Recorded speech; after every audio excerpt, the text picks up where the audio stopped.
Bueno, mis amados, lo prometido es deuda. Estaba diciéndoles que les iba a dejar un slideshow recordándoles todas las cosas que hemos visto en esta clase del Nuevo Testamento, su trasfondo y su mensaje. Uno de los propósitos nuestros no es que ustedes se tengan que aprender las cosas de memoria, sino que ustedes amplíen su conocimiento en el momento que están meditando la palabra, ¿no?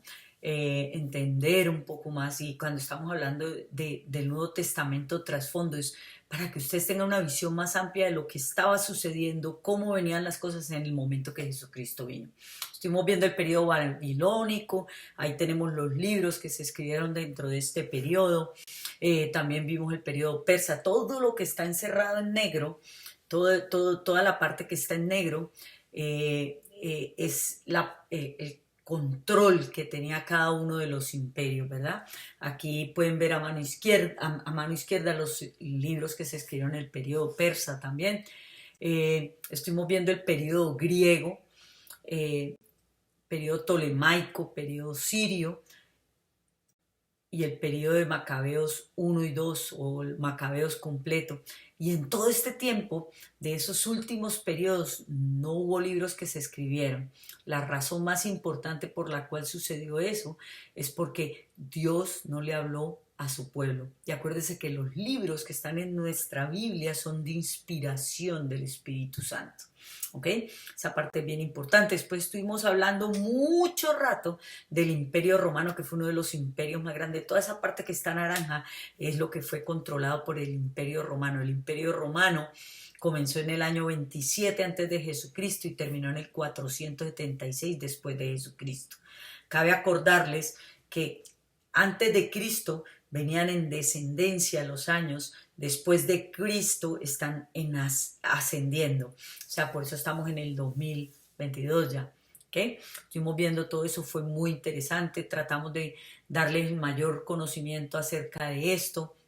Estuvimos hablando de las relaciones de las familias de Herodes que aparecen en el Nuevo Testamento, los versículos donde aparecen. Estuvimos hablando de la construcción, cómo era la construcción del pueblo de Dios, cómo eran las viviendas, cómo era la alimentación de ellos, cuál era la base de la alimentación.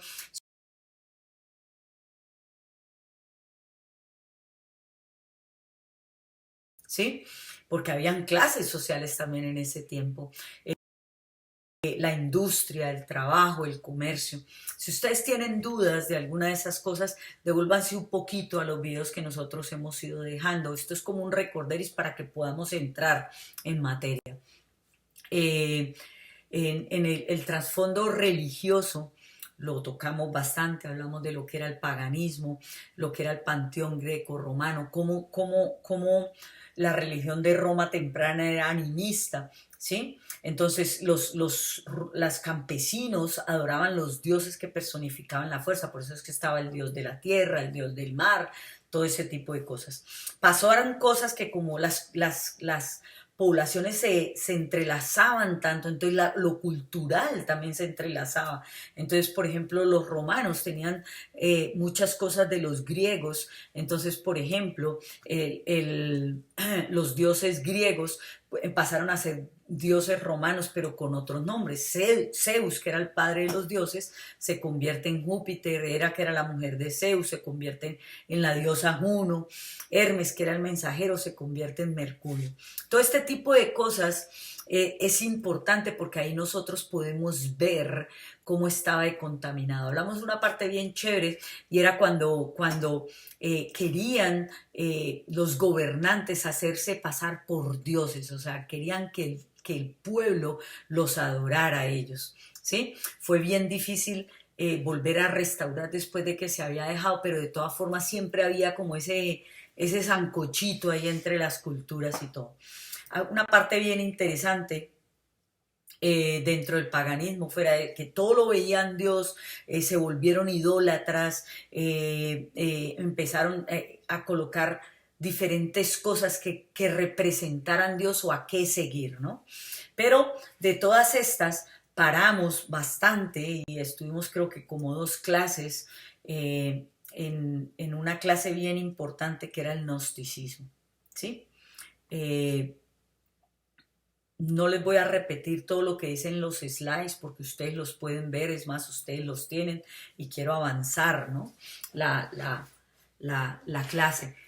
Eh, pero sí tocar unos puntos bien importantes, por ejemplo, eh, eh, todas las religiones que aparecían era para querer llenar vacíos de los ciudadanos, ¿sí? O sea, las personas estaban buscando encontrar ese equidante espíritu, alma y cuerpo, y eso hacía que ellos cayeran en idolatría, que adoraran otros dioses, que tuvieran mitos, que tuvieran todo ese tipo de cosas.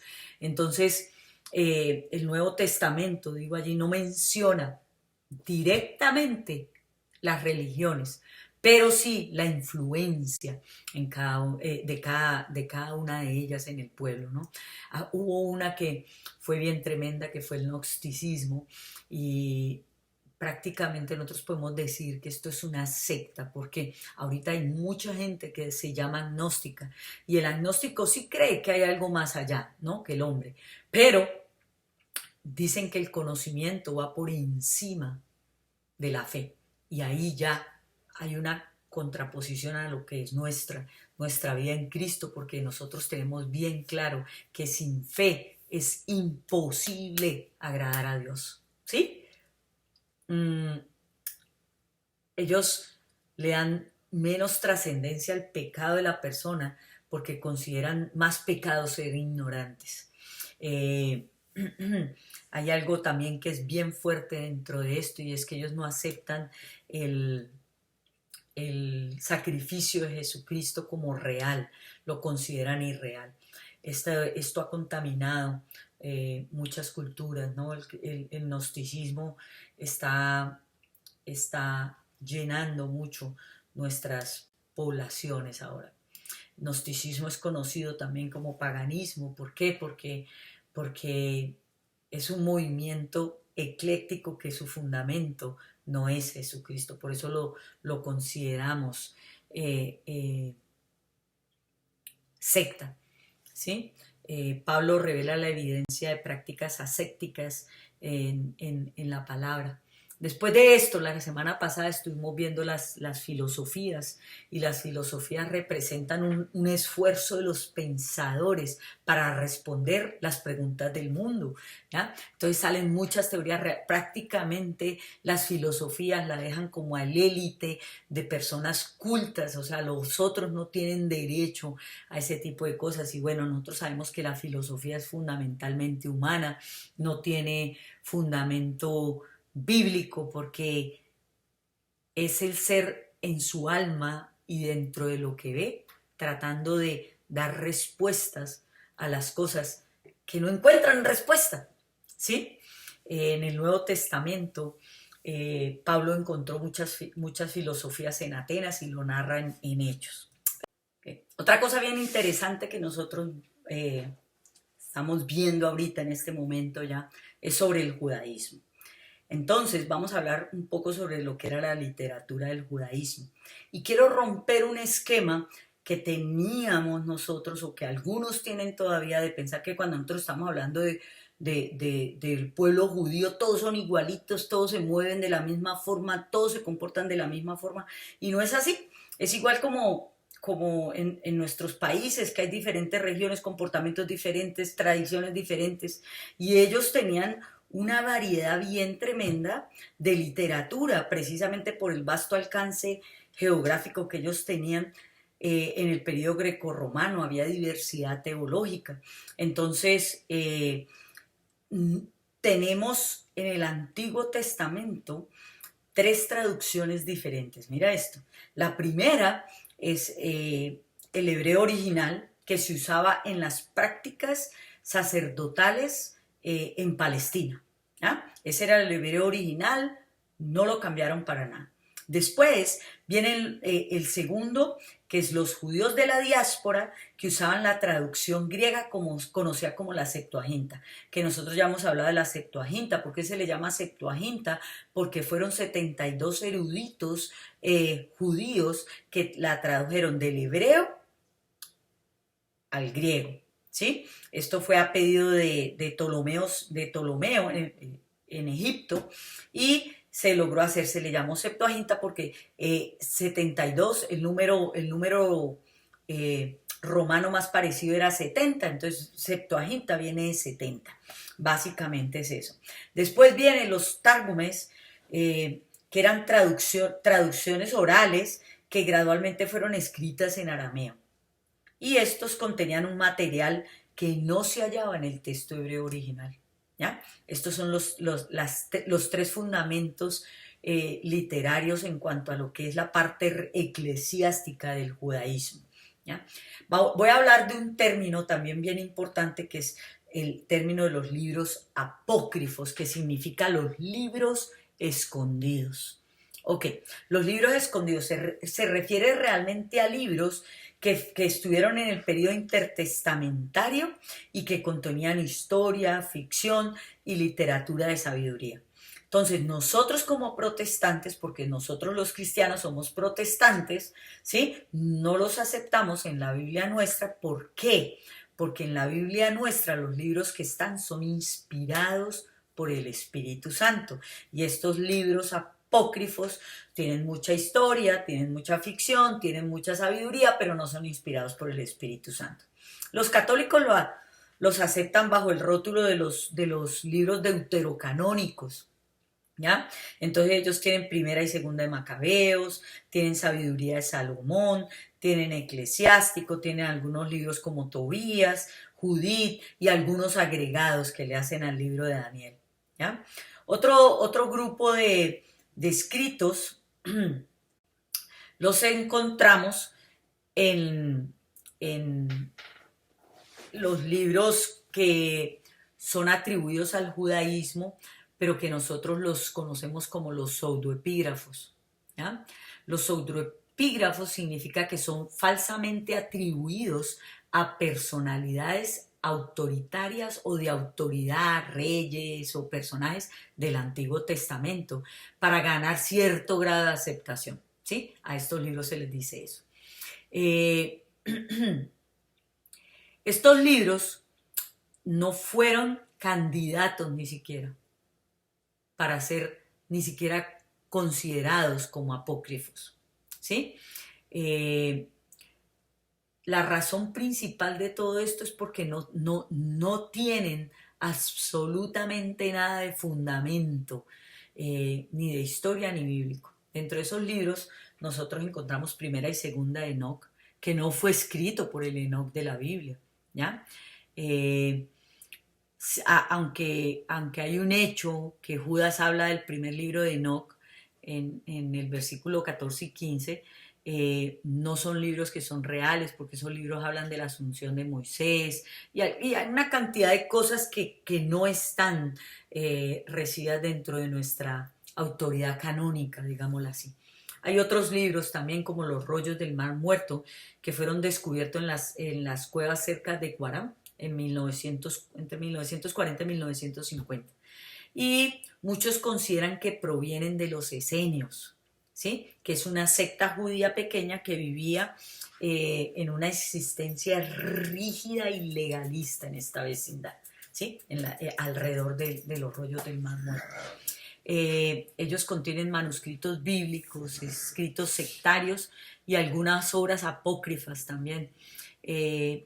Pero nos pueden ampliar el conocimiento en cuanto a lo que es ciencia, en prácticas litúrgicas que tenían los judíos que vivían en Palestina, pero no los podemos considerar como parte de la Biblia. Están los escritos apocalípticos que aparecen en el Antiguo Testamento. Esta literatura emplea como símbolos vívidos para revelar el control de Dios sobre los eventos de la historia. Muchos escritos apocalípticos son seudónimos, como por ejemplo el libro de Enoc, que es un ejemplo de un libro apocalíptico seudónimo. ¿Ya? Un escritor bien interesante judío, Filón, él vive en Alejandría, en Egipto, entre los años 30 a.C. y 50 después de Cristo.